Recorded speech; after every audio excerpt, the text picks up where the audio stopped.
할렐루야. 아멘. 우리 부흥의 둘째 날 새벽 예배 나오신 우리 사랑하는 성도님들, 또 온라인으로 예배하고 계신 우리 성도님들 주님의 이름으로 환영하고 또 축복합니다. 기도하면 잘하셨습니다. 다시 한번 하겠습니다. 기도하면 살아나리라. 우리가 기도할 때에 땅이 진동을 하고 죽어있는 그 모든 것들이 다시 살아나게 될 줄 믿습니다. 전국의 기쁨이 되시고 또 우리의 소망이 되시는 그 예수 그리스도 앞에 우리 영광의 박수 올려드리고 함께 찬양하며 나아가겠습니다.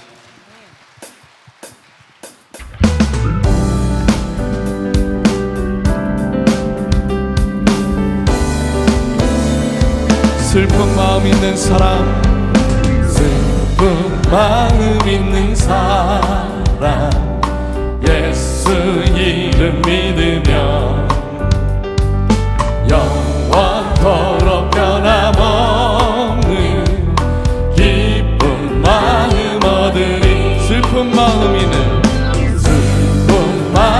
있는 사람, 예수 이름 믿으며 영원토록 변함없는 기쁜 마음 얻으리. 예수의 이름은 세상의 소망이요, 예수의 이름은 전국의 기쁨이세. 존귀하신 주의 이름 우리 기쁨 되도다. 품에 안기되에 기뻐 찬송 부르리. 예수의 이름은 세상의 소망이요, 예수의 이름은 전국의 기쁨이세.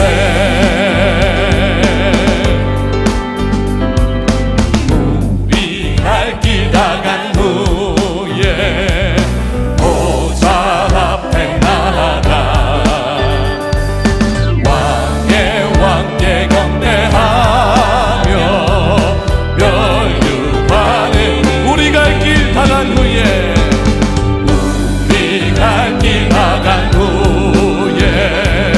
보좌 앞에 나아가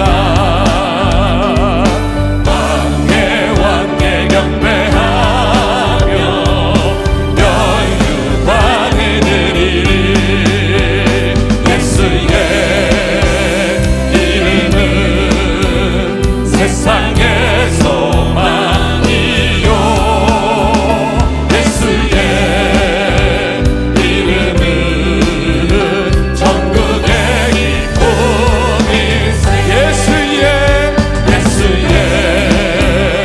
이름은 세상의 소망이요, 예수의 이름은 전국의 기쁨이세. 할렐루야. 우리의 소망이 되신 주님께 한번 영광의 박수 올려드리겠습니다.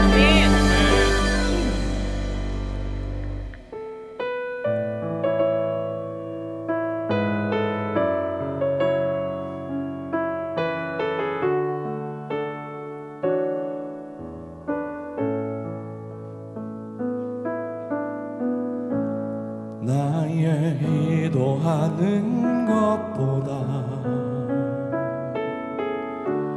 더욱 응답하시하나니, 나의 생각하는 것보다 더욱 이루시는 하나님, 우리 가운데 역사하신 능력대로 우리들의 간구함을 넘치도록 능히 하실 주님께 모든 영광과 존귀 찬양과 경배를 돌릴지어다.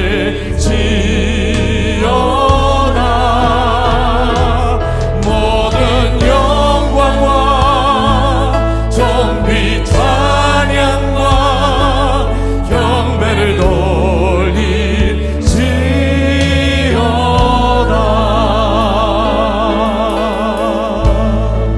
나의 기도하는 것보다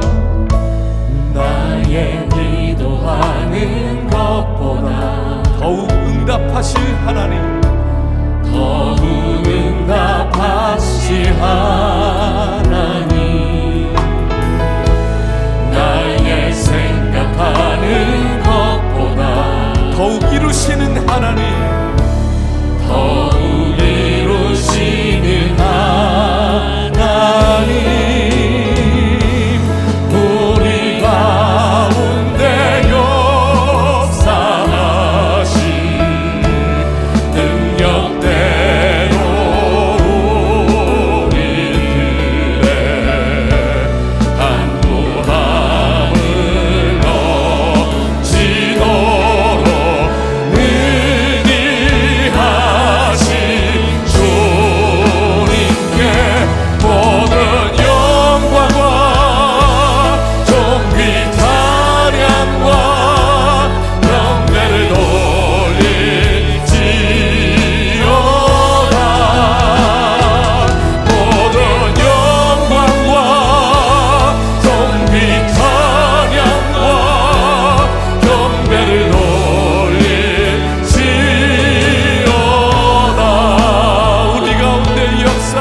찬양의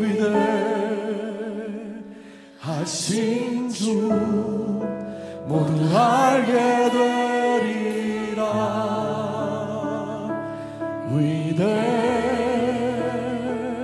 위대하신 주, 우리 시간 두 손 높이 들고 위대하신 주님을 다 함께 높여 드립시다.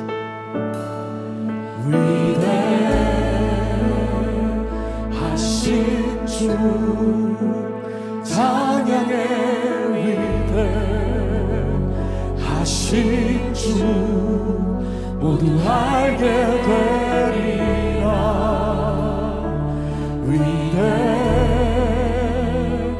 위대하신 주, 우리 마지막으로 한 번 더 고백할까요? 위대하신 주,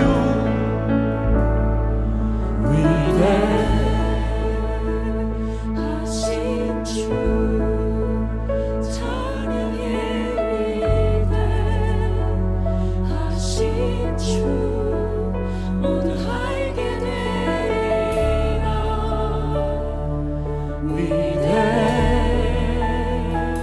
위대하신 주.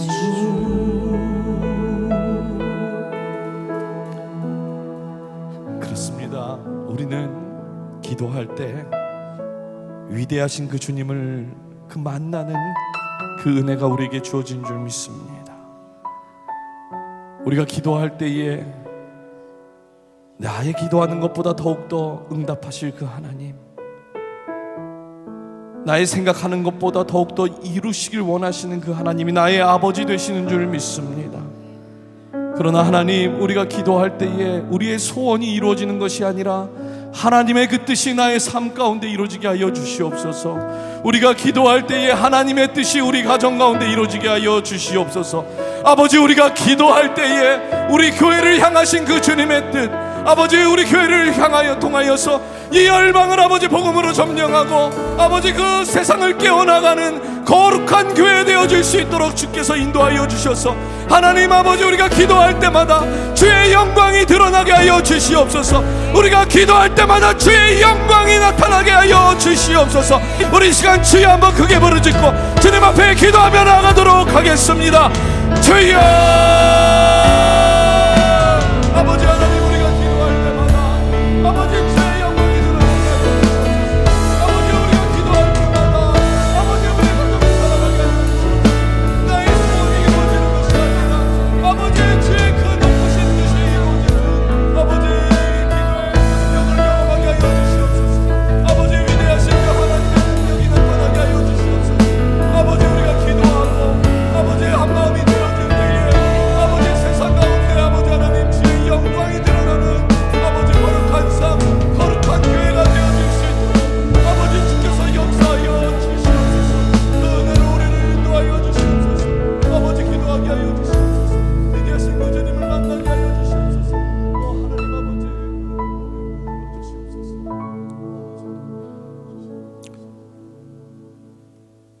사랑과 은혜가 풍성하신 주님, 죄인을 불러 자녀로 삼아 주시고 주님 앞에 찬양과 기도로 주님 성전에 나오게 하시니 감사합니다. 주님의 뜻이 계셔서 와싱턴에 주님의 몸된 교회를 세워주시고 구원과 선교의 역사를 감당해야 하시며 복음의 빛과 진리의 등불을 받게 하여 주시고 이 시간 설립 기념을 맞이하면서 부흥회를 통해서 주님께 영광 돌리기를 원하오니 이 예배를 기쁘게 받아 주시옵소서. 은혜의 주님, 저희들의 온전한 헌신이 없었음에도 중앙장로교회가 복음을 전파하고 성도를 훈련시켜 세상을 변화시키는 교회로 세워주시니 감사합니다. 지난 48년 동안 주님의 몸된 교회를 위해서 무릎 꿇어 기도하시고 많은 것을 아낌없이 헌신하신 목사님들과 성도님들이 있었기에 오늘의 중앙장로교회가 있음을 주님께 영광 돌립니다. 주님의 몸된 교회를 위하여 수고한 그들의 헌신들이 계속해서 아름다운 열매로 나타날 때 주님께서 축복하여 주시고 창립 기념을 맞이하면서 역사와 전통에 머무는 교회가 되지 말게 하시고 믿음과 지혜 허락하셔서 새로운 활기와 목적으로 비상하는 교회와 성도님들이 되길 간구합니다. 이 자리에 모인 성도님들께 초대교회에 부어졌던 은혜를 경험하게 하옵시고 병든 자가 치료되며 약한 자가 강건케 되며 넘어진 자가 새 힘을 얻는 축복의 시간이 되게 하여 주시옵시고 성도님들 한 분 한 분이 기도를 통한 여호와의 응답을 받게 하셔서 온 교회가 기도로 살아나는 은혜를 경험하게 하시고 집회가 진행되는 시간마다 저희들을 위해 예배해 두신 성령님의 역사가 일어나기를 원합니다. 이 시간 주님의 말씀을 들고 단위에 서시는 이인호 목사님을 성령의 능력으로 붙들어 주시고 강건함을 주셔서 피곤치 않게 하시며 생명의 말씀을 전하실 때 저희 모두가 주님의 은혜에 잠기는 시간이 되게 하셔서 예배드리는 성도님들이 성령으로 충만하여지며 믿음에 믿음이 더하여지는 시간이 되고 하나님을 만날 수 있는 복된 자리가 되길 간구합니다. 부흥회를 위하여 수고한 성도들을 축복하시고 그들의 소가 섬김이 오직 주님의 나라와 영광만 나타나는 헌신이 되기를 기도드릴 때 이 모든 말씀 우리 주 예수 그리스도의 이름으로 기도드리옵니다. 아멘.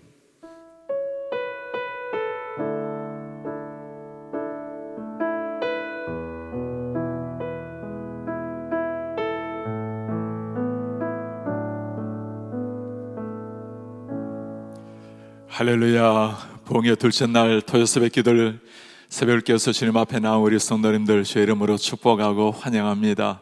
이제 늦가을 참 아름다운 하늘, 푸른 하늘인데 아무리 가을 하늘 푸르고 아름다워도 우리 성도님들의 그 사랑스러운 눈빛만 못하죠. 우리 새벽을 깨어서 나오신 분들 서로 우리 얼굴 한번 마주 보면서 우리 5초 정도 얼굴을 가만히 묵상하면서 한번 인사합시다. 당신이 가을보다 아름답습니다. 네, 속삭이듯이 인사하시는 분들도 계시군요.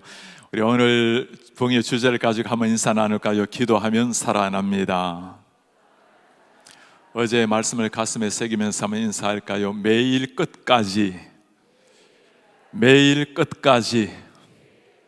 기도할 때 우리 하나님께서 하늘의 문을 여실 줄 믿습니다. 기도의 전성기가 인생의 전성기를 가져올 줄 믿습니다. 오늘 예배를 마치고 나시면 로비에서 잠시 간식할 수 있는 교제를 가지시고 8시 30분에 우리 이제 구체적으로 기도를 위해서 말씀과 또 세미나 가질 텐데 오늘 오전 새벽 오전 말씀을 통해서 여러분들의 개인 삶 그리고 가정과 우리 부서 온 교회에 좋은 개인적인 기도를 넘어서 기도의 운동 무브먼트가 잘 정착되기를 기대합니다. 여러분들 받은 말씀 가지고 카카오 채널에 받은 은혜 한마디씩 남겨주시면 서로에게 은혜가 서로 들풀처럼 번질 줄 믿습니다. 여러분들 보내신 것 카카오 채널에 하나씩 남겨주시기를 바라고요. 저녁 예배 시간이 7시 30분인데 미리 나오셔서 기도하심으로 말씀을 사모하시고 오늘 저녁까지 이제 봉회를 마치고 내일 주일이 되겠는데 우리 주위에 꼭 말씀을 들으셔야 될 분들 기도의 영이 살아나 있어야 될 분들 초청하셔서 함께 은혜 나누는 시간 되시기를 바랍니다. 저녁에는 받은 은혜 감사해서 헌금하는 시간을 가지도록 하겠습니다. 오늘 주님께서 우리에게 주신 말씀을 다 같이 일어나셔서 요한복음 6장 15절에서 21절 혼자 산으로라는 제목의 설교가 되겠습니다. 하나님의 말씀으로 받겠습니다. 그러므로 예수께서 그들이 와서 자기를 억지로 붙들어 임금으로 삼으려는 줄 아시고 다시 혼자 산으로 떠나가시니라. 저물매 제자들이 바다에 내려가서 배를 타고 바다를 건너 가버나움으로 가는데 이미 어두웠고 예수는 아직 그들에게 오시지 아니하였더니 큰 바람이 불어 파도가 일어나더라. 제자들이 노를 저어 12여리쯤 가다가 예수께서 바다 위로 걸어 배에 가까이 오심을 보고 두려워하거늘 이르시되 내니 두려워하지 말라 하신대 이에 기뻤어 배로 영접하니 배는 곧 그들이 가려는 땅에 이르렀더라. 하나님의 말씀입니다. 아멘. 어제도 시차도 극복이 잘 안 되셨을 텐데 정말 가슴으로 전해주신 말씀, 우리 목사님 한 말씀 한 말씀이 그냥 언어가 아니라 삶 속에 목회 속에 체험된 그 하나님을 전해주어서 참 진정성 있게 제 가슴 속에도 남았습니다. 오늘 한마디도 땅에 떨어지지 않고 여러분의 신비에 잘 새기시기를 바랍니다. 귀한 목사님 새벽을 깨워서 오셨는데 우리 박수를 한번 크게 환영하겠습니다.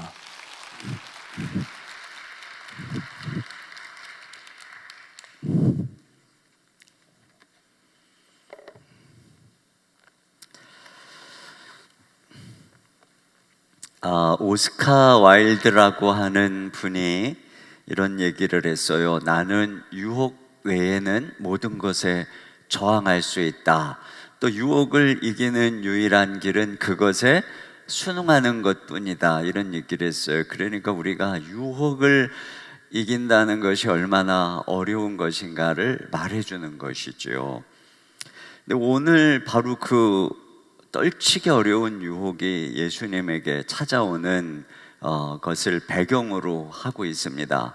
우리 주님께서 오병이어 기적을 일으키니까 사람들이 예수님을 왕 삼으려고, 임금 삼으려고 하는 내용이죠. 그러니까 갑작스럽게 예수님의 인기가 하늘을 치솟고 예수님이 대권주자 1위로 부상하는 순간입니다.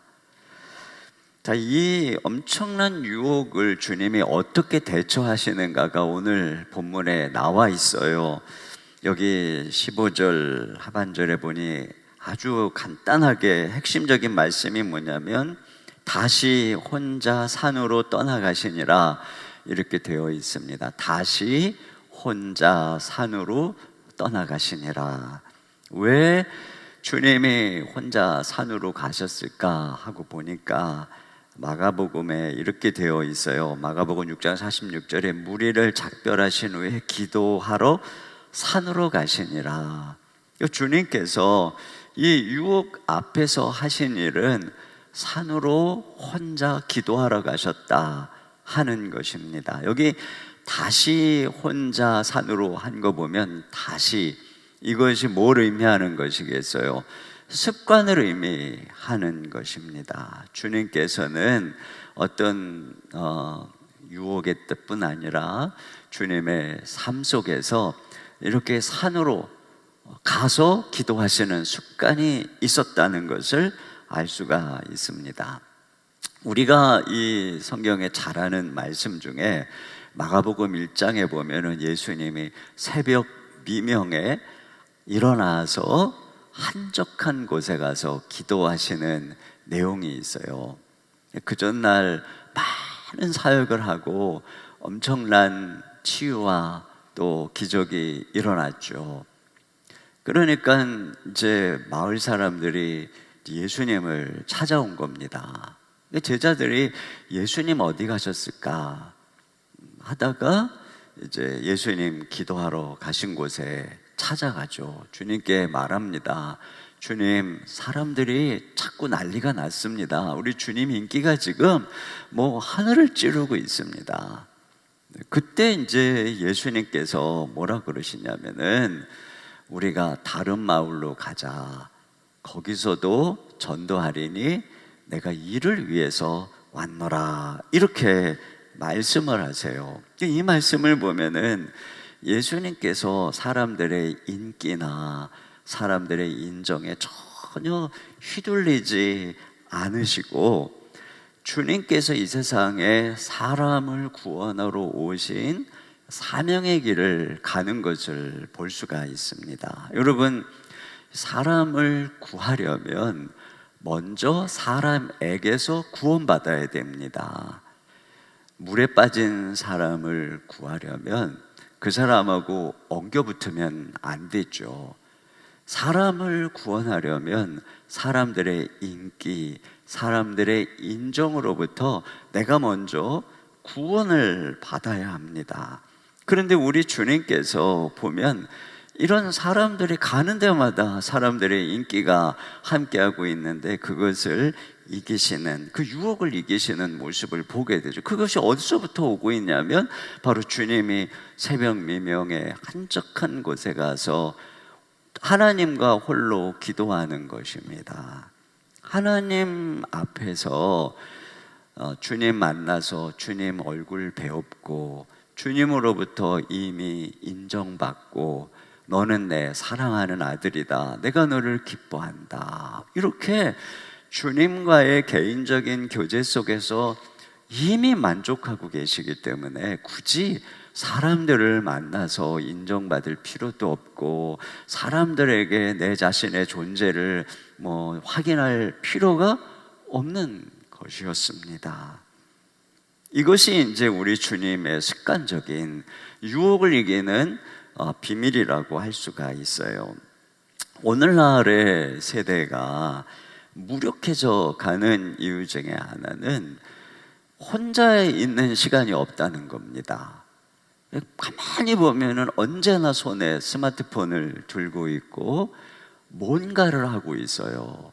검색을 하고 있든지 게임을 하고 있든지 페이스북을 하고 있든지 인스타그램을 하고 있든지 영상을 보고 있든지 항상 무엇인가를 하고 있어요. 이렇게 우리가 혼자 있지 못할 때 가장 큰 손해는 뭐냐면 우리가 혼자 있을 때에 찾아오시는 하나님을 만날 수 없다는 것입니다. 그래서 지금이 역사 속에서 가장 영적으로 무력한 시대, 오늘날의 세대들이 영적으로 가장 무력한 세대라고 할 수가 있어요. 혼자 있지 못하는, 예수님처럼 유혹의 때에 혼자 산으로 가서 고독한 중에 주님을 만나야 되는데 그럴 수가 없는 거예요. 여기에 이제 내가 혼자 있을 수 있느냐 아니냐, 이것이 이제 항상 예수님과 그 제자들, 그 무리들을 나누는 차이라고 할 수가 있어요. 오늘 본문에는 혼자 산에서 기도하시는 예수님과 이런 때에 혼자서 기도할 줄 모르는 제자들의 모습이 오늘 본문에 대조가 되어 있습니다. 사실 지금 이 순간이 예수님만 유혹의 순간이 아니에요. 제자들도 자기가 따르는 예수님이 지금 왕이 된다고 생각하니까 마음이 설레이고 허영심이 가득하고 막 뽐내고 지금 우편에서 내가 뭔가를 해야지라고 하는 그 욕심과 야망이 막 스물스물 기어오르는 제자들도 유혹의 순간입니다. 그러면 제자들은 이 유혹을 어떻게 이길까?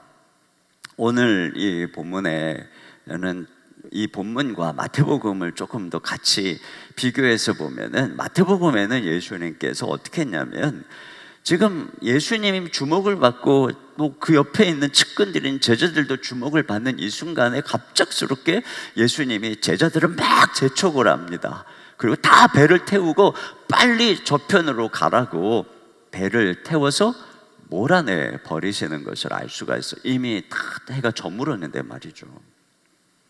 그래서 그 제자들이 배를 타고 저편으로 가는데 오늘 여기 18절에 뭐라고 나오냐면은 큰 바람이 불어 파도가 일어나더라, 이렇게 되어 있습니다. 마태복음에는 마태복음 14장 24절에 보니까 배가 이미 육지에서 술이나 떠나서 바람이 거스름으로 물결로 말미암아 고난을 당하더라, 이렇게 되어 있습니다. 바람이 거스린다라고 하는 것은 역풍이 부는 것입니다. 그래서 배가 전진을 안 하는 거예요. 그래서 이미 밤 사경, 이게 이제 초저녁쯤에 출발을 했을 텐데 그렇게 큰 갈릴리 호수기는 하지만 몇 시간을, 밤 사경이면 새벽 한 3시쯤 되어 있는 그 시간인데도 바다 중간 정도밖에 가지 못하고 역풍 속에서 이러지도 못하고 저러지도 못하고 있는 이런 이제 상황에 처해 있습니다. 여기 역풍은 그러면 과연 무엇을 거스려서 불고 있는 것일까? 그것이 바로 제자들의 가슴에 있는 허영심을 거스려서 불고 있는 것입니다. 예수님의 인기가 올라갈 때 자기들 속에 피어난 그 허영심과 야망, 이럴 때 예수님은 어떻게 하셨냐면 스스로 혼자 산에 가서 기도하신 것입니다. 그런데 제자들은 그렇게 할 수가 없었어요. 그럴 힘이 없었습니다. 그러니까 그 제자들 안에 있는 유혹, 이것을 잠재우시기 위해서 주님은 제자들에게는 역풍을 보낸 것이죠. 큰 바람과 파도를 보냈다, 이렇게 기록하고 있어요.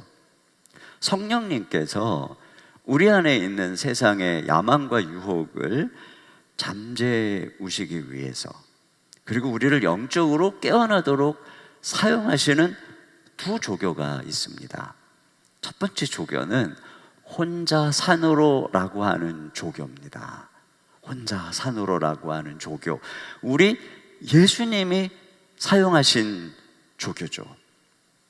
이건 바로 훈련이라고 하는 조교입니다. 이렇게 새벽 기도를 한다거나 금요 철야를 한다거나 금식 기도를 한다거나 예수님처럼 산에 올라가서 기도한다거나 아니면 주님과 1대1로 조용히 앉아서 묵상을 한다거나 이런 그 혼자 산으로 조교, 이것이 하나님께서 성령님께서 우리 안에 있는 세상의 야망과 유혹을 이기고 영적으로 깨어나도록 사용하는 첫 번째 조교입니다.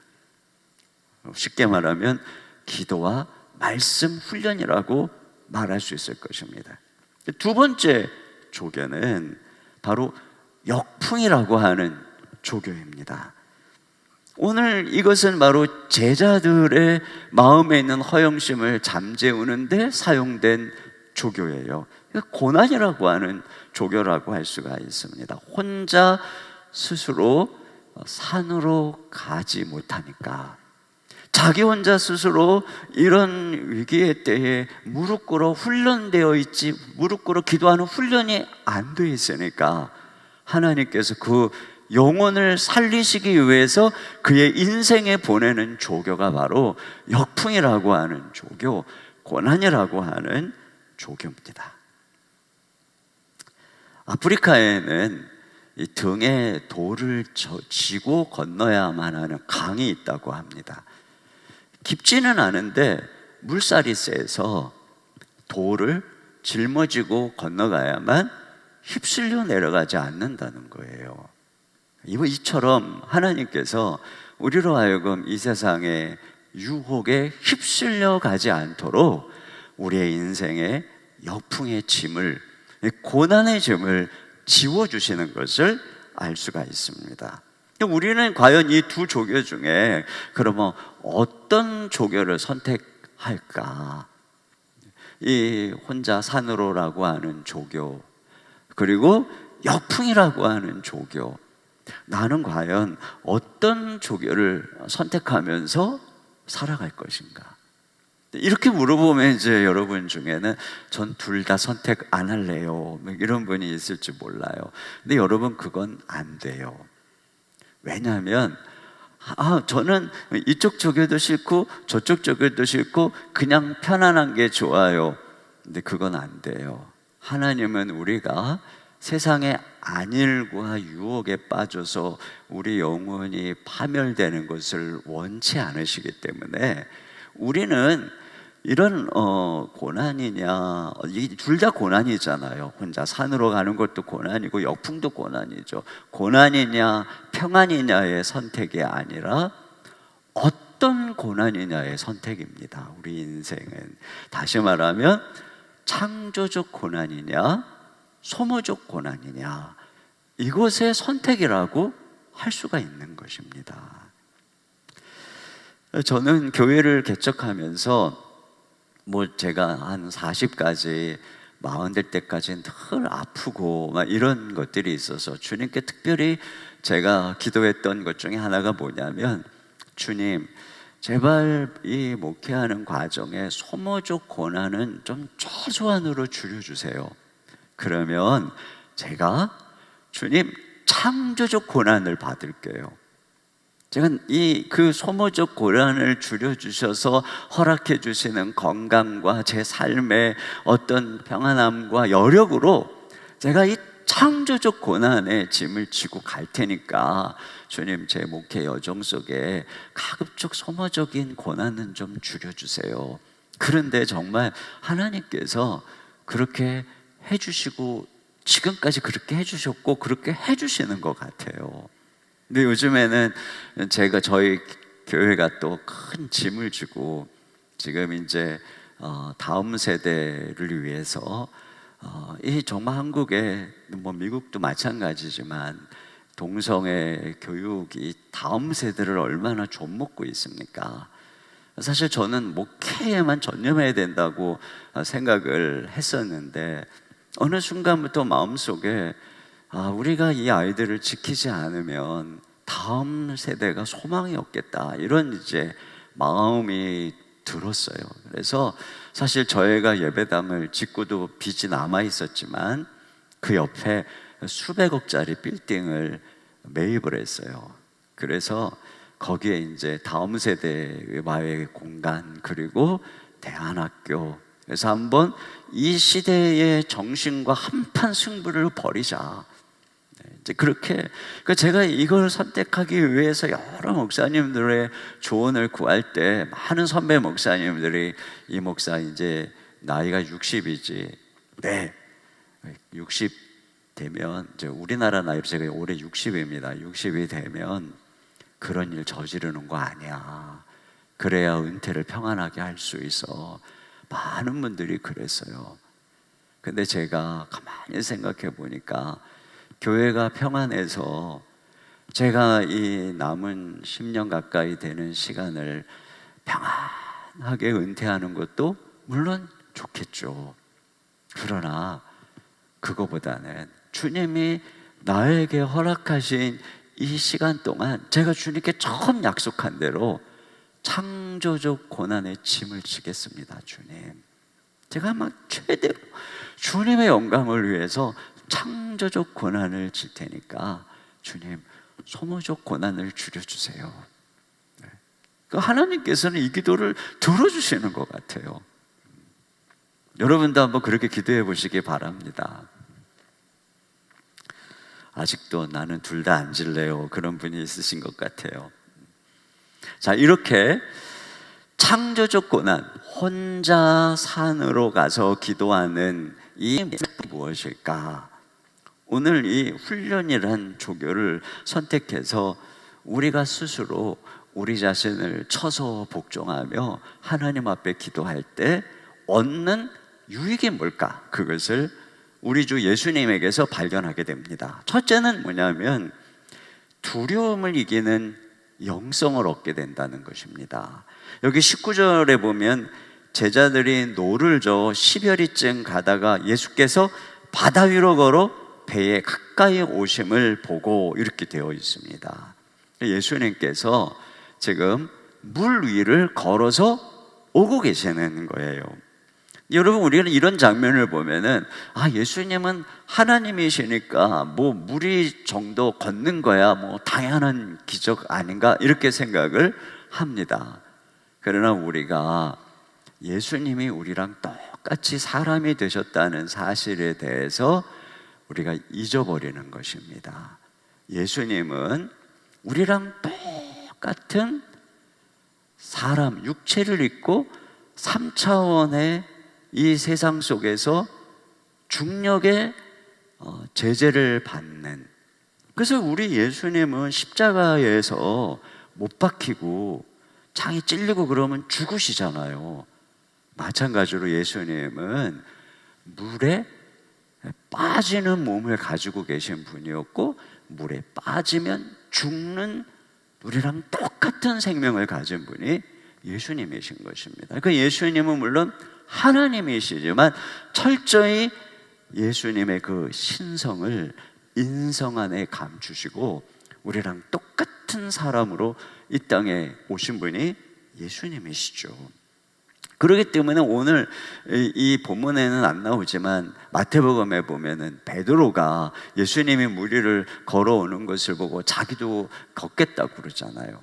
주님께서 오라 하고 명하니까 베드로가 물 위를 걷다가 어떤 일이 벌어지냐면 풍랑을 보고 무서워하는 내용이 있어요. 마태복음 14장 30절에 보면 바람을 보고 무서워 빠져가는지라 소리질러 이르되 주여 나를 구원하소서. 그러니까 바람에 의해서 풍랑이 일어나는 것을 보고 무서워한 것입니다. 그러니까 무서워하는 순간에 빠져버린 거예요. 이게 이제 정상적인 이 모습인 것이죠. 이게 육체를 입은 정상적인 그 환경 속에서 그럴 수밖에 없는 거예요.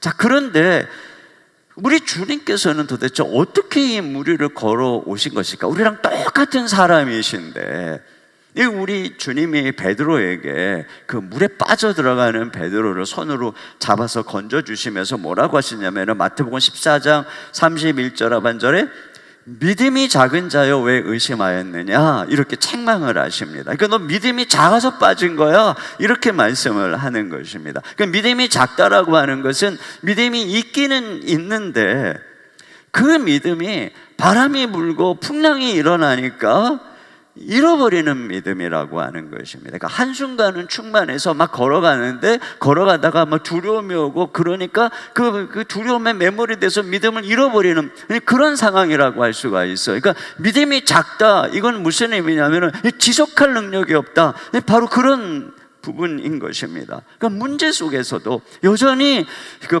풍랑이 일어나고 문제가 있는 상황에서도 주님을 바라볼 수 있는 그런 능력이 없다. 이게 이제 믿음이 작다. 이렇게 이야기를 할 수가 있을 것입니다. 그러니까 이런 사람은 이제 몇 걸음은 가는데 항상 어떤 순간에 한계에 부딪히는 거죠. 늘 보면 그런 분이 있어요. 처음에 시작은 잘하는데 끝까지 가지 못하고 몇 걸음은 가는데 한계에 부딪히고 이러는 분들이 얼마나 많이. 베드로가 지금 그런 상황인 거예요. 한계를 뛰어넘지 못하는 것입니다. 작은 일은 잘해내는데 큰일 앞에서 뒤로 물러서는 사람들이 있어요. 그런데 우리 주님께서 이런 상황에서 한번 우리 주님을 생각해 보았으면 좋겠습니다. 주님께서는 지금 이 캄캄한 밤, 바람이 역풍이 거세게 큰 바람과 파도가 일어나는 이 바다 위를 지금 10여리를 걸어서 오고 계시는 것이에요. 그 주님의 마음속에 무서움이 없었을까요? 여러분, 주님의 마음에 무서움이 없으셨다면 주님은 사람이 아닌 거죠. 주님이 우리랑 똑같은 시험을 당했다는 것은 우리랑 똑같은 육체를 가진 인간이 경험하는 감정과 그 모든 이 세상의 연약함을 다 느끼신다는 것입니다. 왜 주님께서 그 무리를, 그 시퍼런 무리를 걸어가시는데 왜 무섭지 않으시겠습니까? 그런데 주님께서 그 무서움에 매몰되지 않고 주님께서는 온전히 그 두려움의 한계를 뛰어넘어서 지금 무리를 걷고 계신 것을 우리가 생각할 수 있어요. 자, 그러면 베드로와 예수님의 이 차이를 무엇이 만들어내고 있는 것인가? 이것이 바로 이 두려움을 뛰어넘는 이 영성의 차이를 만들어낸 것이, 예수님은 지금 밤새 산에서 밤새도록 하나님 앞에서 기도하고 그리고 내려오신 것이죠. 베드로는 전혀 기도하지 않은 그런 상황이라고 하는 것을 알 수가 있어요. 휴 마틴이라고 하는 분이 이런 얘기를 했습니다. 예수님은 하나님께 절대적으로 의존해야 하는 허약한 위치로 자신을 낮췄다. 하늘로부터 주어지지 않고는 아무것도 받을 수 없는, 하나님께 기도하지 않고는 아무것도 받을 수 없는 위치로 자신을 낮추셨다. 주님은 기도의 율법 아래에서 태어났다. 그렇습니다. 주님께서 우리랑 똑같은 인간이 되어서 전적으로 기도의 모든 것을 의탁해서 사명을 이루어 가시는 존재로 자기를 낮추셨다는 것입니다. 기도의 율법, 기도하지 않으면 주님도 아무것도 할 수 없는 그런 존재로 자신을 낮추셨다는 것입니다. 그러니까 우리 주님께서 이 베드로랑 똑같은, 우리랑 똑같은 이런 상황 속에서 그 무리를 걷는, 물론 그 무리를 걷는 것에 중요한 하나님의 목적과 계시가 있는 것이지만 그건 뒤에서 좀 말씀을 드리고요. 어쨌든 이런 놀라운 하나님의 뜻이, 하나님의 기적이 주님에게 나타나는 이유가 뭐냐? 거기에는 바로 산에서 이렇게 간절히 혼자 산으로의 영성, 혼자 산에서 깊이 기도하시는 이 기도가 있었다라고 하는 것을 우리가 알 수 있어요. 기도할 때 인생에서 일어나는 풍랑을 이기는, 이 두려움을 이길 힘을 얻게 된다라고 하는 것이죠. 어떤 분이 예전에 제가 그런 글을 읽었어요. 그 깊은 깊은 바다 위를 헤엄쳐서 저쪽 섬으로 가는 동안 나는 끊임없이 두려움과 싸워야 했다. 내가 만약에 두려워하면 나는 이 깊은 바닷속으로 빠져서 죽게 될 것이다. 제가 이런 글을 읽을 때가 언제였느냐면 한참 이제 저희 교회 이제 개척하고 10년 만에 예배당을 건축할 때였습니다. 그때 그 마음이 제 마음이었어요. 내가 여기서 두려워하면 그럼 나는 저 깊은 바닷속으로 빠질 수밖에 없겠구나. 그때 하나님께 순간순간 기도하면 그 모든 두려움을 이기고 한 걸음 한 걸음 걸어간 결과 결국은 저쪽 편으로 헤엄을 쳐서 갈 수 있게 된 것이죠.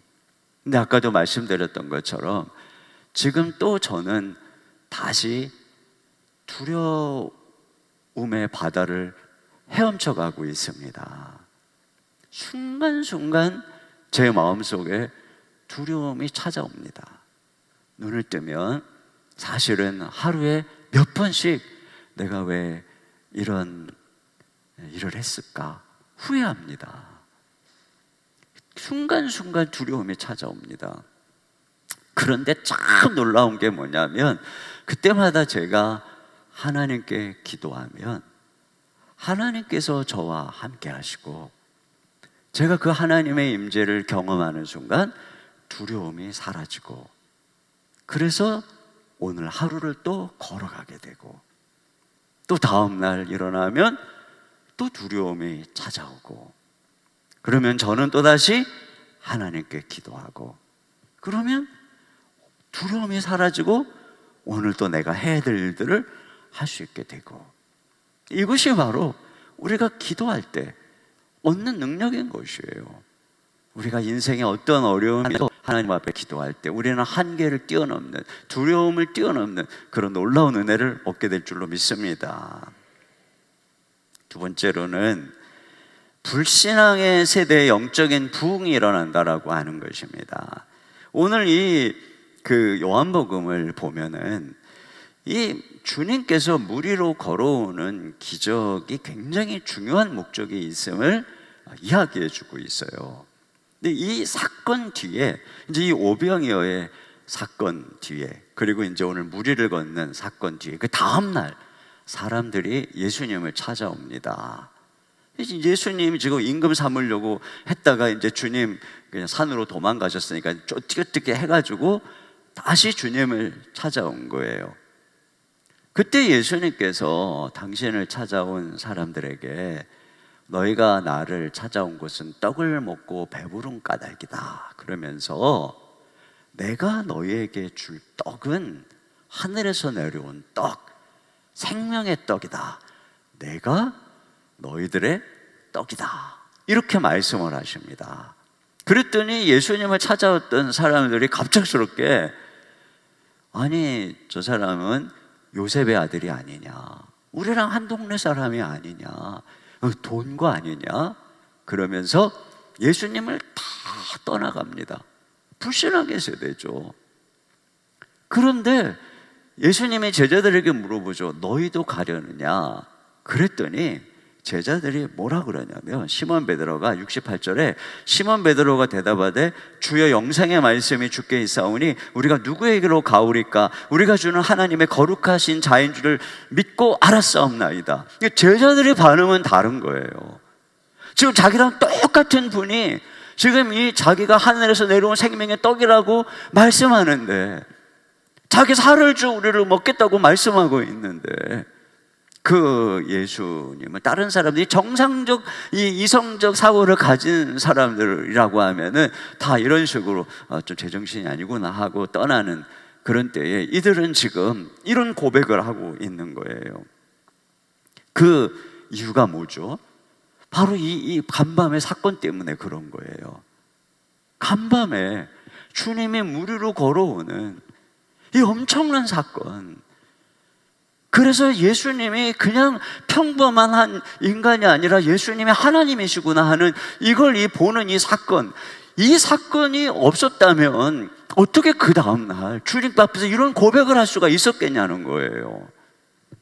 여러분, 이 시대의 도전이 뭐냐면 예수님이 요셉의 아들이 아니냐 이거예요. 이 시대의 도전도.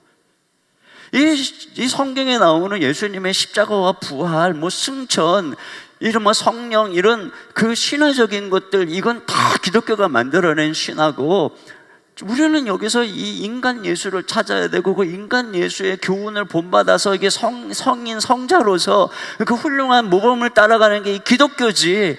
이렇게 뭐 기적을 얘기하고, 뭐 기도의 응답을 얘기하고, 이런 뭐 부활을 얘기하고, 이거는 전부 다 신화다, 이런 식으로 주장을 하고 있는 것 아닙니까? 이게 성경은 인간이 만들어낸 이야기다, 이거는 고리타분한 이런 그 윤리책에 불과한 것이다, 여기에 있는 걸 절대 기준으로 삼는 게 말이 되느냐? 지금 시대가 어느 시대인데 이게 수천 년 전 이 책을 보고서 따라가느냐? 지금 이런 식으로 끊임없이 예수님의 신성을 공격하고, 예수님은 요셉의 아들일 뿐이라고 얘기하고, 이 성경은 인간의 말이라고 공격하는 이런 엄청난 공격 아래서 지금 그냥 우리 젊은 세대들이 다 넘어지고 있습니다. 학교 가면 전부 그런 거 가르치고, 교회에서 가르치는 것이 너무나도 허황된 신화 이야기 가르치는 것처럼 그렇게 매도당하고 있는 것이 지금 이 젊은 시대의 현실이에요. 여러분, 이런 시대에 과연 어떻게 이 시대에 영적인 부흥이 일어날 수 있습니까? 이 세대들이, 우리 젊은 세대들이 이런 때에 어떻게 하나님 앞에 믿음의 세대로 설 수가 있나요? 그것을 오늘 보여주고 있는 거예요. 이 제자들이 이런 시대에 어떻게 주님 앞에 나가고 있느냐, 이게 지금 간밤에 이 사건 때문이 아닙니까? 그것이 없었다면 제자들이 어떻게 그랬겠어요? 여기 이제 마태복음에 보면은, 마태복음 14장 28절에 물 위로 걸어오시는 주님을 보고 베드로가 뭐라 그러냐면, 베드로가 대답하여 이르되 주여 만일 주님이시거든, 이렇게 얘기를 합니다. 지금 물 위로 걸어오시는 분이 정말 주님이시거든, 그거예요. 지금 물 위로 걸어오시는 분이 내가 알고 있는 예수님이 맞거든, 이거죠. 지금 이 밤에 무슨 일이 일어나고 있는 거예요? 예수님에 대해서 재발견이 일어나고 있는 거예요. 예수님에 대해서 눈이 떠지고 있는 거예요. 아, 지금 내가 어려서부터 뭐 교회에서 그냥 들었던 그런 예수님이 아니구나, 내가 그냥 어려서부터 알았던 예수님이 이런 분이구나, 물 위를 걸어오고 계시는 분이구나, 이런 재발견이 지금 일어나고 있는 것이죠.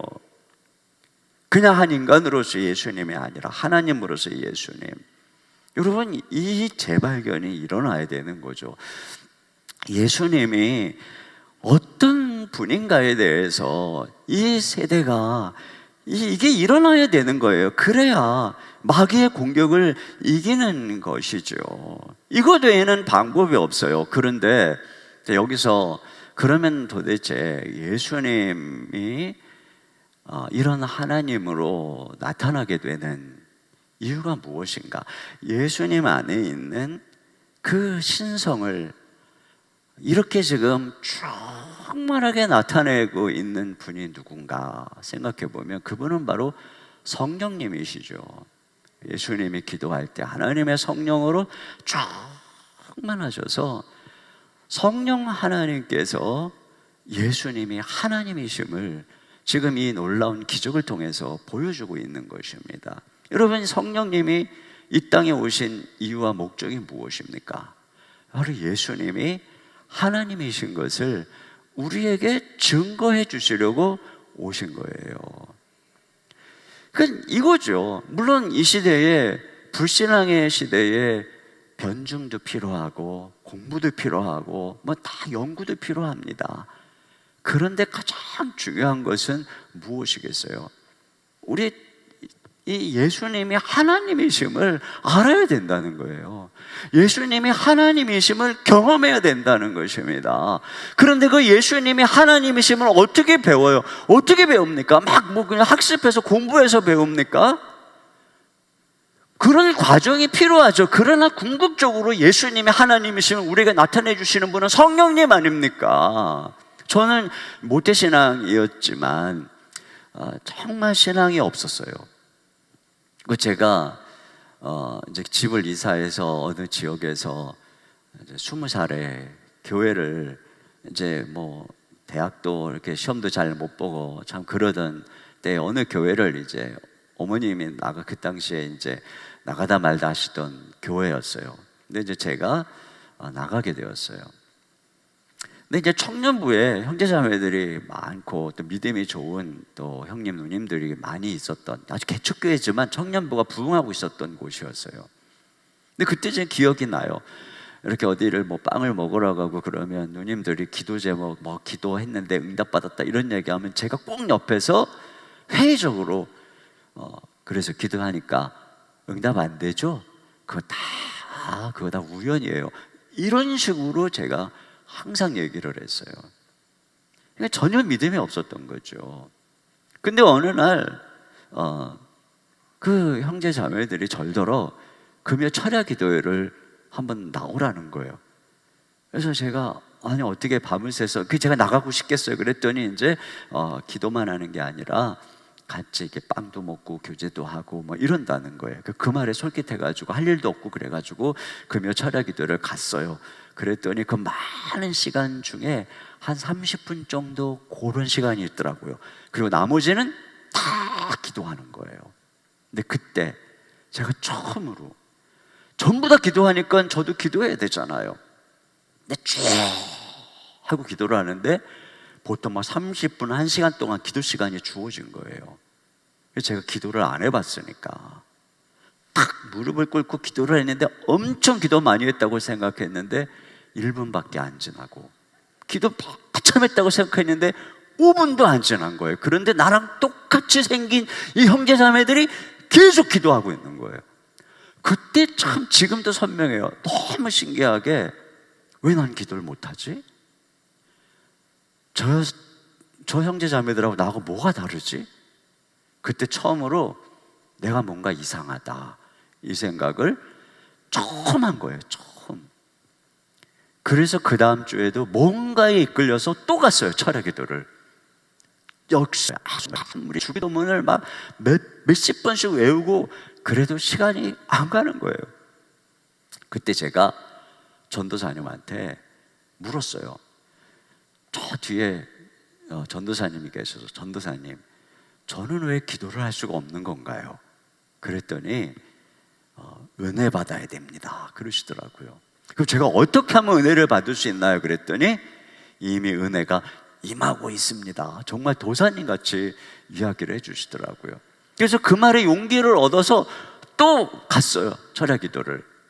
근데 아무 일도 일어나지 않았는데 그때가 이제 연말이었고 1월 첫 주에 청년부 형제 자매들 몇 명이 한월산 기도원이라고 있어요. 그 당시 아주 이천성 목사님 깡패 출신이었던 분이 부흥회를 하는 한월산 기도원을 간다는 거예요.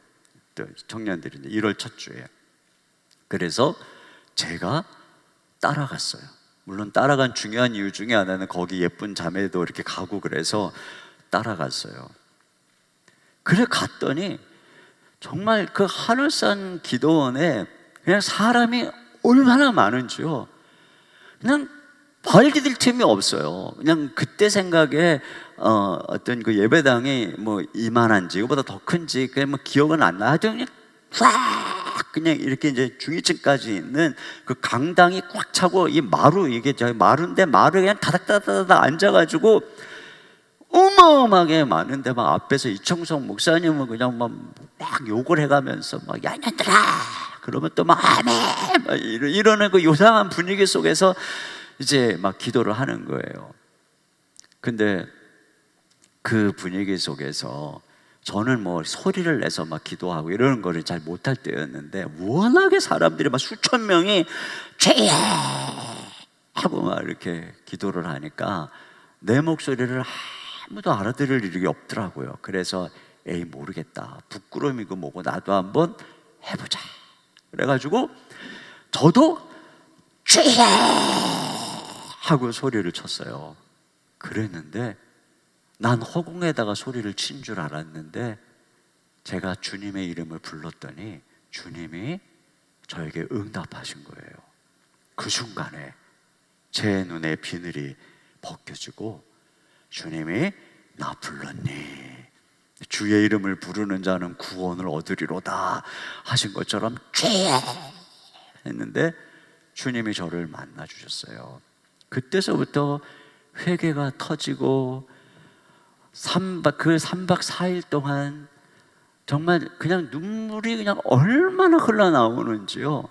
그 당시 하늘산 기도 마룻바닥에는 구멍이 다 뚫려져 있었어요. 그리고 이거 왜 뚫어져 있냐 그랬더니 눈물이 나면은 쓸어 담는 곳이래요.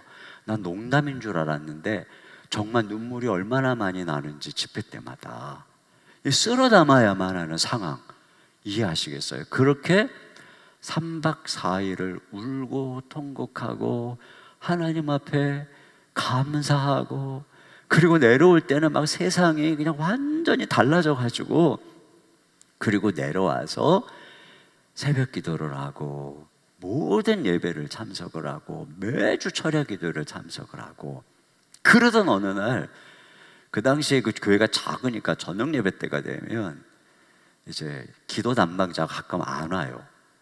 그러면 목사님이 이렇게 보면 이제 기도해야 될 김 집사님이 안 오면 찬송을 한 번 더 부른 다음에 이제 누구를 시킬까 하다가 이제 이렇게 이 찬송 한 절 더 부른 다음에 박 집사님이 기도하겠습니다 그러죠. 근데 저는 그때 은혜 받아갖고 제일 앞에서 믿은 지 몇 달 안 된 상황인 거죠.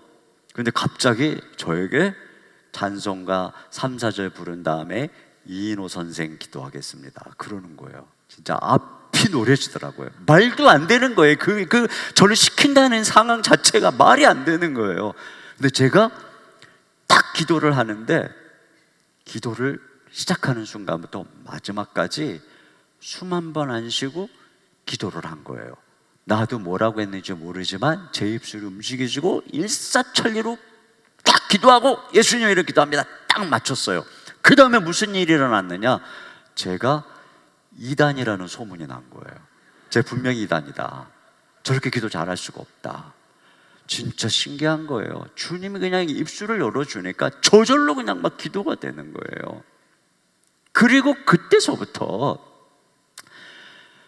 주님이 제가 말씀을 열면 말씀을 통해서 은혜 주시고, 기도하면 기도 통해서 은혜 주시고, 그렇게 시작된 주님과의 여정을 지금 40년째, 거의 그때부터 지금까지 전 그랬던 것 같아요. 슬럼프가 거의 없었던 것 같아요.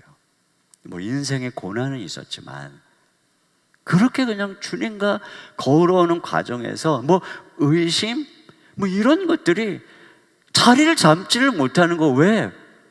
내가 그 주님을 맨날 뵙고 있는데, 그 주님이 하나님이신데, 이게 중요한 거죠.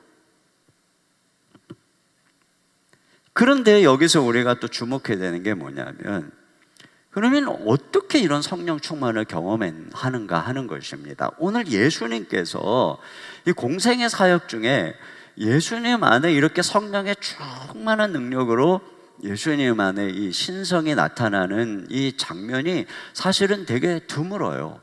이게 이렇게 굉장히 충만하게 주님의 성령의 능력이 나타난 장면이 무리로 주님이 걸어오시는 장면인 것입니다.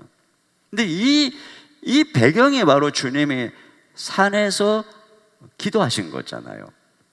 근데 이게 단순한 산기도가 아니라, 이 기도의 특징을 제가 가만히 보니까 이 기도는 고난의 때에 한 기도도 아니고 문제가 있어서 한 기도도 아니고, 이 기도는 성공의 때에 한 기도예요. 이 기도는 잘 나갈 때 한 기도예요. 그때 유혹과 야망과 육체의 욕심을 이기시겠다고 올라가서 하셨던 기도였던 거죠. 근데 제가 이걸 보면서 이때 성령님께서 가장 충만하게 역사하신다는 것을 알게 됩니다. 왜냐하면 성령님이 오신 목적 중에 또 하나가 뭐예요? 성령님은 우리에게 예수님이 하나님이심을 증거하심과 동시에 성령님은 우리가 육체의 소욕을 제어하고 온전히 하나님께 순종할 수 있도록 우리의 삶을 도우시는 분이 성령이시죠. 그러니까 성령님은 언제나 성령께서 오신 목적에 맞게 구할 때 가장 충만하게 우리 가운데 역사하시는 분인 거예요.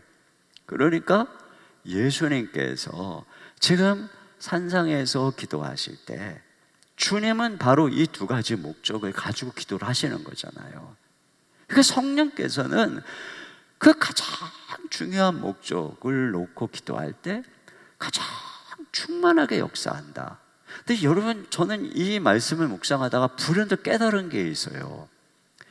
우리가 젊을 때 언제 성령의 은혜를 이렇게 경험했나 생각해 보면 수련회 가서. 저는 정말 제 인생을 제가 주님께 드리게 된 또 하나의 계기가 CCC에서 거지순례 전도 여행을 여름이 아니라 겨울에 떠난 적이 있어요. 근데 7박 8일 동안 매일 2시간씩 자고 새벽 기도부터 아침에 성경학교, 밥 먹고 오후에 내내 전도하고 저녁에 집회하고, 그리고 숙소로 가면 우리를 인도하는 간사님하고 밤새 기도하는데 잠자는 시간이 따로 없었어요. 기도를 인도하는 간사님이 졸면 우리도 졸고, 그래서 평균 2시간 자고 7박 8일 동안 그렇게 젊은 날에 하고 싶은 게 얼마나 많아요. 하나님 말씀 붙잡고 성령의 능력을 의지하고 복음 들고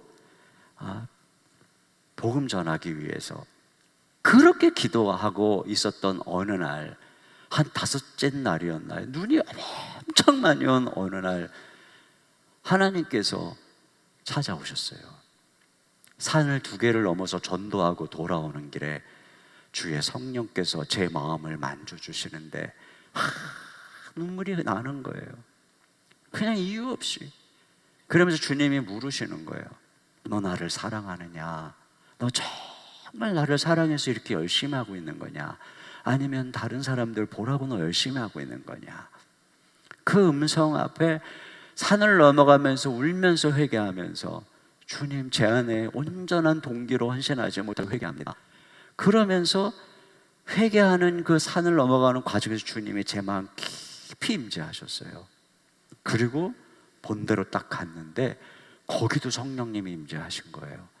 어제하고 기도 소리가 다른 거예요. 다 흐느끼면서 울부짖고 있는 거예요.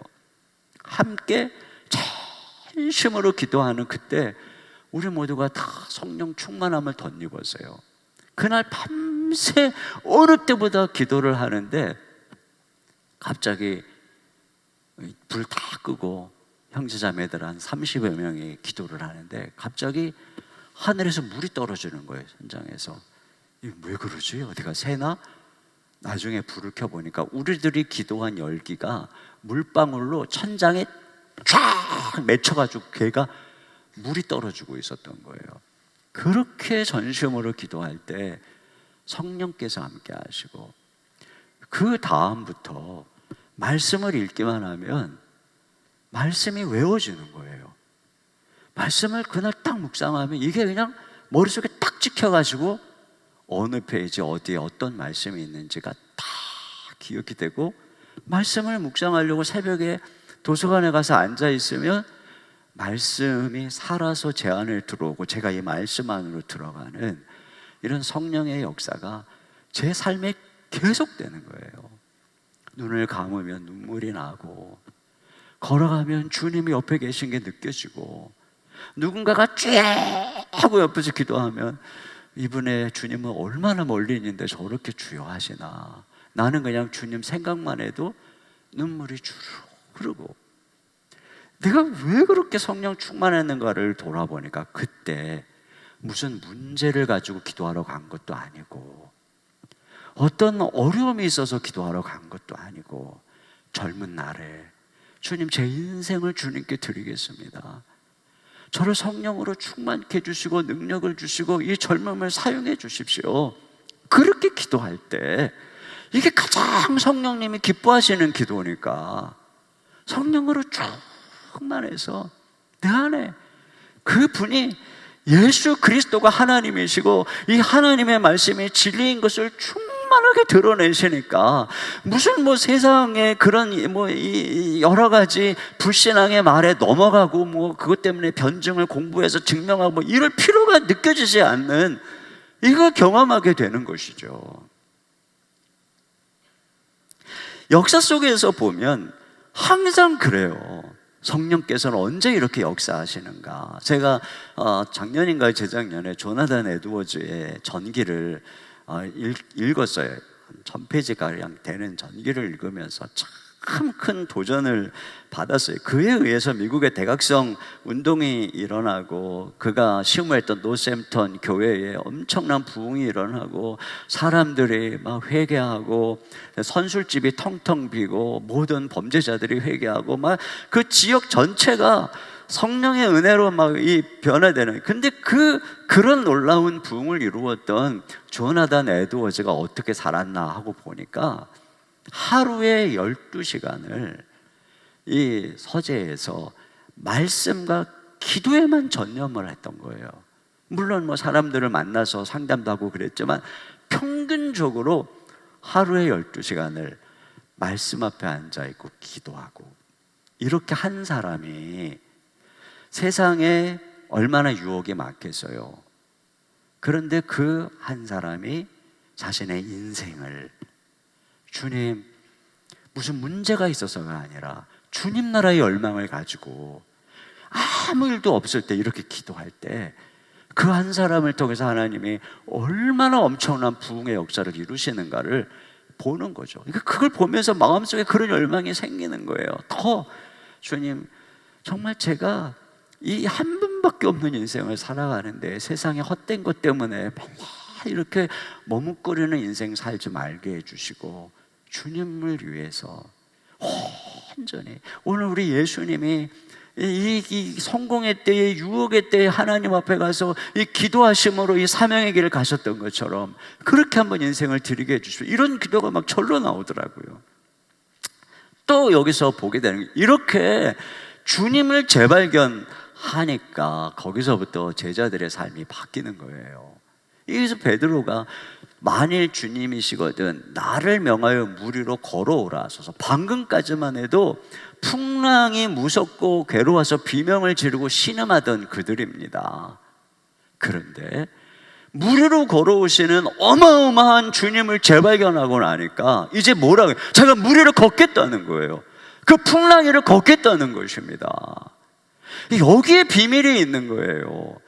이 무서워하던 풍랑보다 더 무서운 주님, 이 주님의 하나님 되심을 경험할 때 다 무서워하잖아요. 아, 유령이 아니냐, 이런 그 주님의 임재, 거기서부터 이 크신 하나님을 경험하고 재발견하는 데서부터 더 이상 세상이 안 무서운 거예요. 제가 군에 갔을 때 유격 훈련을 받는데 이 암벽 등반이 있어요. 절더러 이제 암벽 등반을 하라고 하는데 막 올라가다가 갑자기 바위가 이렇게 생긴 부분이었어요. 딱 올라갔는데 여기서부터는 이 힘으로 올라가야 되는데 순간 겁이 나는 거예요. 밑을 딱 보니까 정말 더 겁이 나니까 막 갑자기 거기서 발발발발발 떨고 있었어요. 올라가지도 못하고 내려가지도 못하고. 그때 빨간 모자를 쓴 유격대 조교가 저를 향해서, 야, 이 XX야, 빨리 어딜 나가, 그러면서 욕을 막 한 바가지를 하는데 얼마나 무서운지 후다다다닥 올라간 거 아니겠습니까? 아, 이거였어요. 세상이 아무리 힘들고 어려워 보여도 우리 주님이 얼마나 크신 분인지 날마다 그러니까 우리 신앙이 돼야 되는 게 이건 거예요. 날마다 우리 주 예수님은 하나님이시잖아요. 그 하나님이신 주님을 날마다 재발견하는 거예요. 날마다 그 크신 하나님을 알아가는 것이죠. 그러면 더 이상 상황이 어렵지 않고 그 무리를 걷는 그런 신앙의 삶을 사는 거죠. 그래서 제자들이 그 초대교회의 핍박과 고난의 풍랑을 뚫고 이 모든 사명을 감당한 것입니다. 사도 요한은 그 주님 앞에 밤무섬에서 엎드려져서 죽은 것처럼 되잖아요. 사도 바울은 부활하신 주님 앞에 엎드려져서 눈이 멀어버리잖아요.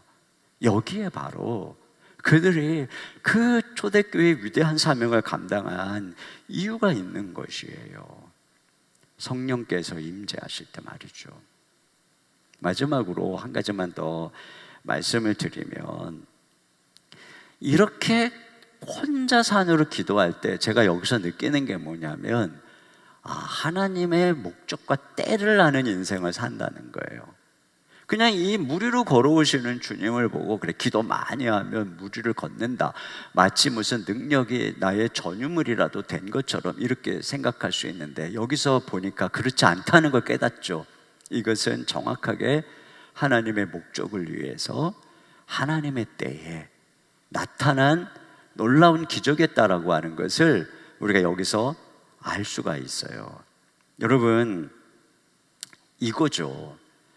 주님께서 늘 기도하시니까 그런 기도하는 사람은 알아요. 내가 지금 살아가는 목적을 알아요. 지금이 뭐를 해야 되는 때인 줄 알아요. 새벽 미명에 기도하시던 주님이 우리가 다른 마을로 가자, 내가 이것을 위해서 왔다, 목적을 알아요. 그리고 지금이 다른 마을로 가야 됐다라는 걸 아시잖아요. 주님은 사람들의 인기나 필요에 의해서 끌려다시는 분이 아니었어요. 우리 주 예수님은 아버지께서 일하심에 나도 일한다, 이렇게 말씀하셨어요. 예수님은 언제나 자기 주위에서 하나님 아버지가 일하시는 것을 보셨어요. 어떻게 해요? 기도를 통해서. 그 주님께서는 언제나 그 아버지가 일하시는 것을 따라서, 아버지가 부르신 목적을 따라 아버지의 시간표에 따라서 일을 하신 거죠. 그때에 이런 위대한 역사가 일어나는 거예요. 무슨 내가 뭐 기도 많이 해가지고 뭐 능력을 이렇게 손에서 광선이 나가고 그런 것이 아니라, 지금 이 시대에 하나님이 일하신다고 주님 분명히 말씀하고 계십니다.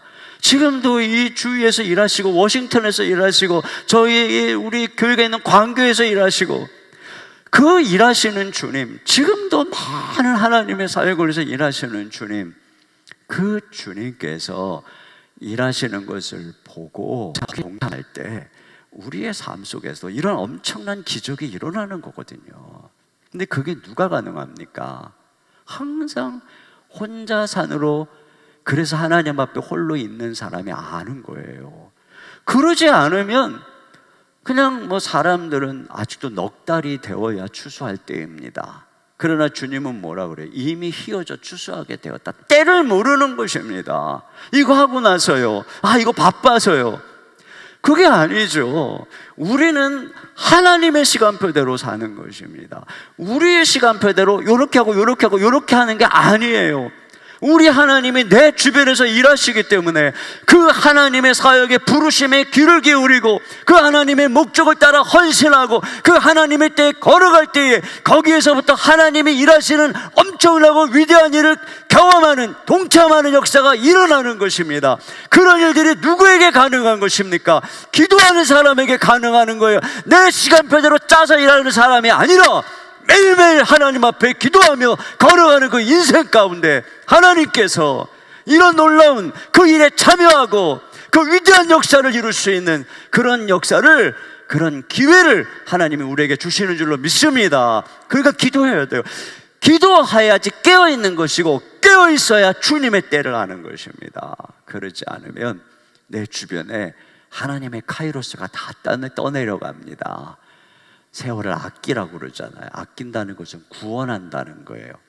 여러분, 흘러가는 기회들을 구원하셔야 됩니다. 그러지 않으면 인생 다 지나갑니다. 특별히 여기 오늘 본문에 있는 것처럼 고난의 때에도 기도해야 되지만, 문제가 없을 때, 내 삶이 건강하고 가정도 평안하고 직장도 평안하고 잘 나갈 때, 그때 우리가 어떻게 해야 되겠습니까? 이때입니다. 바로 이때가 세상을 더 즐기고 인간적인 계획을 세우고 또 내가 어느 도시에 가서 무슨 일을 해서 돈을 벌리라, 이런 것이 아니라 주의 뜻이면 이것도 하고 저것도 하리라. 그것을 위해서 우리가 기도해야 되는 것입니다. 하나님 앞에 그런 사람이 필요한 것입니다. 그 교회가 워싱턴 중앙 장로교회가 아니겠습니까? 지금 이 교회들이 침체해 나가며 점점 이기적이고 자기중심적으로 살아가는 세대에 우리 워싱턴 중앙 장로교회가 하나님 앞에 그런 젊음의 열정을 가지고 내 모든 삶의 시간과 생명을 아끼지 아니하고 주님을 위해서 예수님처럼 혼자 산으로 가서 기도하신다면 하나님이 우리를 통해서 이 시대에 다시 한번 부흥의 역사를 허락해 주실 줄로 믿습니다. 하나님 아버지 감사합니다. 오늘 아침 혼자 산으로 가셔서 기도하신 우리 주님의 모습을 바라보며 우리도 아무 고난이 없고 정말 인생이 오히려 잘 나가지만 그 유혹을 이기고 정욕을 이기고 세상의 야망을 이기고 하나님의 목적과 하나님의 때에 쓰임받기 위해 혼자 산으로 올라가서 기도하는 이 삶이 우리에게 필요한 것임을 주님이 도전해 주셨습니다. 주여, 오늘 이 말씀 붙잡고 기도합니다. 주의 성령으로 충만케 임재하여 주시옵소서. 가장 강력한 성령의 충만한 은혜와 능력을 부어 주시옵소서. 그리하여 주님이 악한 시대에, 이 불신앙의 세대에 우리를 사용하여 주시옵소서. 우리 주 예수님의 이름으로 기도하옵나이다. 아멘. 오늘 우리 진리의 말씀을 통해서 환란 풍파 일어나는 상황 속에서도 기도함으로 역경을 극복하고 성령 충만함으로 하나님의 역사를 이루는 비결을 보았습니다. 오늘 우리 함께 찬송 하나 하고 우리 주님 앞에 기도하며 나아가겠습니다. 주 품에 나를 품어주소서. 능력의 팔로 덮으소서. 거친 파도 날 향해 와도 주님과 함께 날아오르겠습니다. 그리고 주님 잠잠하게 주를 보겠습니다.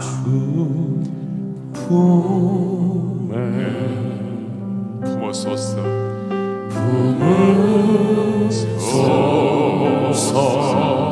능력의 팔로 덮으소서.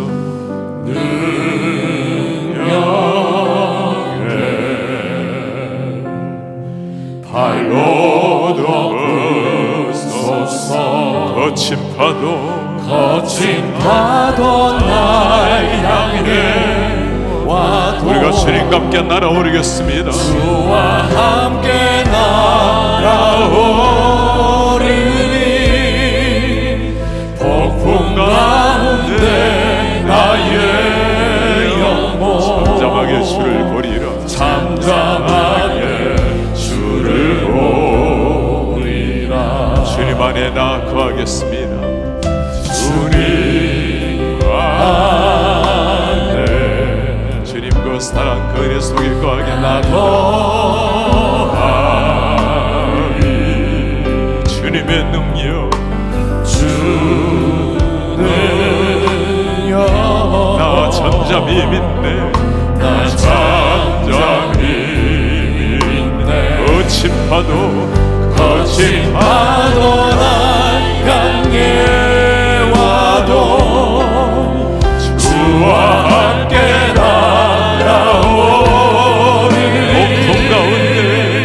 폭풍 가운데 나의 영혼 잠잠하게 주를 보. 주님 거친 파도 날 향해 온다 해도 거친 파도 날 향해 와도 주와 함께 날아오르니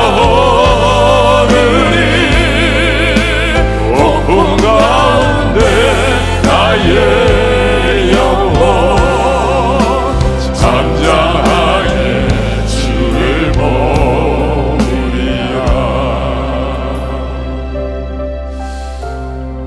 오늘 우리 예수님의 기도의 삶, 그리고 그 앞에 서 있었던 제자들, 그리고 이 예수님을 따라서 기도했던 한 목사님의 삶을 들었습니다. 혼자 조용히 산으로 기도하러 가신 우리 주님, 거기에 주님께서 모든 역경을 극복할 수 있는, 모든 두려움을 이길 수 있는 비결이 거기에 있었습니다. 우리 기도하기 원합니다. 주님, 제 삶에 하나님 앞에 혼자서 조용히 나아가 주님 앞에 무릎을 꿇는 법을 배우게 하옵소서. 주님 앞에 단독자로 섬으로 세상 모든 소리가 사라질 때 비로소 다가오시는 하나님의 음성을 듣는 영의 귀를 열어 주옵소서. 어떤 분주한 상황이라 할지라도 사람에게서 구원되게 하시고 하나님 앞에 나아가서 우리 주님의 낯빛을 바라보며 주님의 음성에 귀를 기울이고 그 음성을 가슴에 새김으로 세상을 이겨내는 이런 하나님의 제자들이 되게 하옵소서.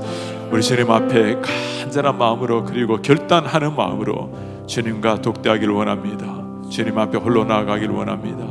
그 시간을 정하기를 원합니다. 함께 결단하며 기도하겠습니다. 우리 주님 오늘 아버지의 우리 시간을 드리기를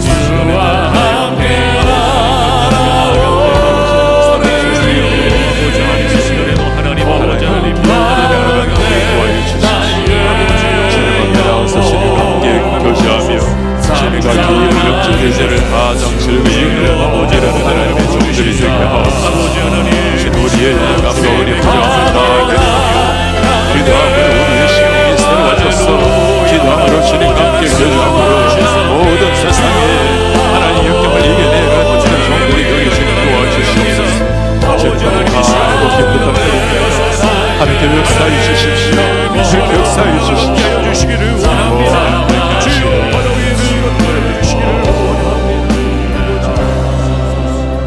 우리 가운데 다가오는 수많은 고난 역경들, 이런 역경들을 만날 때 우리 오늘 목사님의 기도를 보았습니다. 주님이 모든 고난들이 소모적인 고난이 아니라 창조적인 고난이 되게 은혜 도하여 주십시오. 이 고난으로 말미암아 이 풍랑으로 말미암아 더 소망의 항구에 나아갈 수 있도록 은혜를 도하여 주옵소서. 주님, 고난이 다가올 때마다 기도와 말씀으로 훈련하여서 우리의 육체의 소욕을 제거하고 주님과 깊은 영적인 교제를 이룰 수 있도록 도와주십시오. 그리하여 풍랑이 일어나고 육신의 한계, 환경의 한계를 만나게 될 때 기도함으로 돌파할 수 있도록 은혜 도하여 주옵소서. 기도의 용량을 높임으로 인생의 한계를 뛰어넘는 이런 하나님의 능력의 도가 될 수 있도록 은혜를 도하여 주옵소서. 주여, 기도의 영을 부어 주시옵소서. 기도의 영으로 모든 한계를 돌파하고 우리 하나님의 역사의 하나님의 뜻의 통로가 될 수 있도록 은혜를 도하여 주옵소서. 주님, 간곡히 부탁드립니다.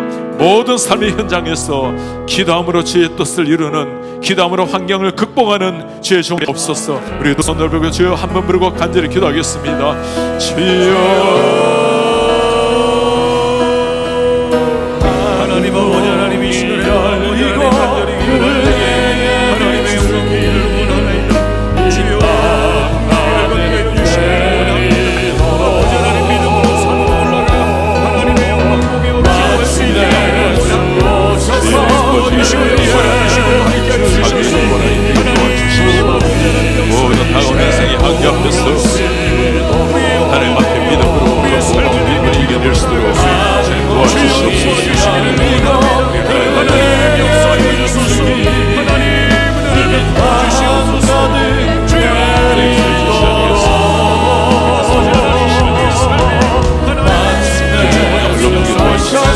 인생의 관계를 깨닫고 도와주시옵소서.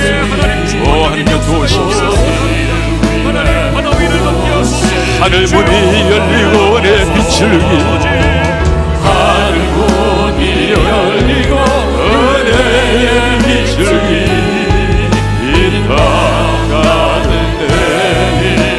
마침내 주셔서 은혜의 빛을 우리를 위해 부으시도록. 마지막으로 주님 앞에 기도하겠습니다. 우리를 하여금 기도하게 하는 능력, 성령이 임하실 때입니다.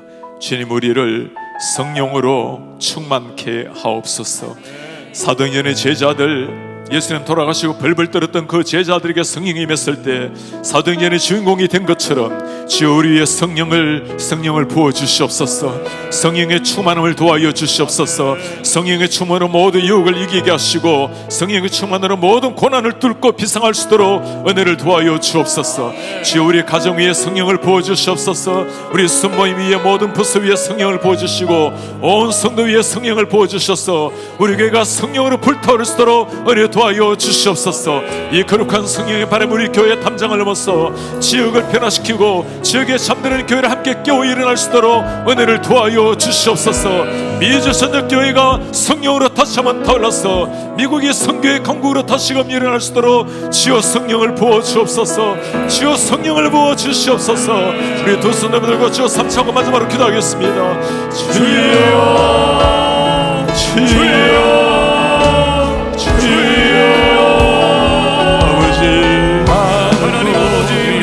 하나님 아버지 우리가 주님 앞에 성령을 부어주시기를 하나님 아버지 사랑주의 좋은 성령을 이어드리시옵소서. 우리 하나님 아버지 사랑 성도들 성령을 부어주시옵소서. 우리 위에도 성령을 부어주시옵소서. 전능하신 하나님 우리 위에도 성령을 부어주시옵소서. 구하신 성령의 내 영을 완전히 깨끗이시고 거룩한 영성을 가지고 완전히 감을 거룩한 영으로 말미암아 우리의 성모임 가운데 하나님 우리 부성화와 새로운 역사에 일어날 수 있도록 도와주시옵소서. 하나님 아버지 주님 앞에 가주옵소서. 하나님 아버지 당신의 성령이 우리 위에 부어주시옵소서. 성령으로 이렇게 도와주시옵소서. 죄가 성령으로 말미암아 어리게 하시고 하나님 아버지 성령이 임하시옵소서.